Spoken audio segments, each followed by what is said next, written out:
July 11th, I got up at 4:30 in the morning like I always do, and my phone rang. It was Jake telling me that the hill to the stone garage had washed out. The sheer volume of water and the sheer scale of the washout on the Arbutus Road that I first discovered at about 4 o'clock in the morning was mind-boggling, and the amount of damage that we've learned has subsequently happened further out on the property didn't even enter my thinking until a day and a half or two later. Not long after, I think it was like 7 o'clock in the morning, 7:30, somewhere in there, we started getting messages that the road was actually eroding past what they could handle fixing, and the bridge was starting to wash away. So after we closed the road, a few folks from the fire department went to check on what was going on. We realized that a dam at Fishing Brook had breached, and that was undermining the highway. So that was the point at which it became more of an emergency, because now we have no way to get to the vast majority of the campus, and there were about 23 people that were stuck on the side where the bridge washed away. By 7:15 in the morning, the bridge was completely underwater, and by 7:30 it was upside down and no longer in place in Fishing Brook. Of the 3.5 miles of trails here at the Adirondack Interpretive Center,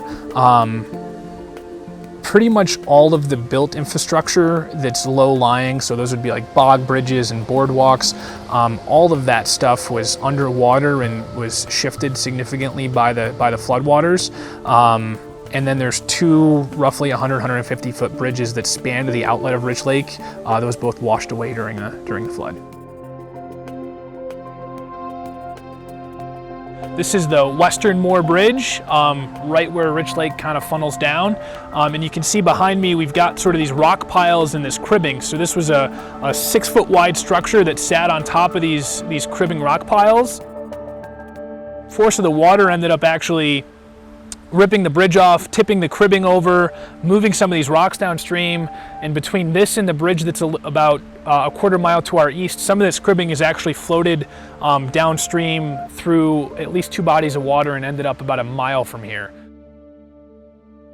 They're in the process of building all of this up right now. They had to clear trees essentially from where the truck's coming up over to where you see here, in order to make this. So they're going to put a temporary bridge here so that when the permanent bridge is being constructed, we still have a way in and out of the property. It will be a while before the roads are repaired. It's just a lot of infrastructure. The amount of culverts and road material and things that are being put in place right now is substantial.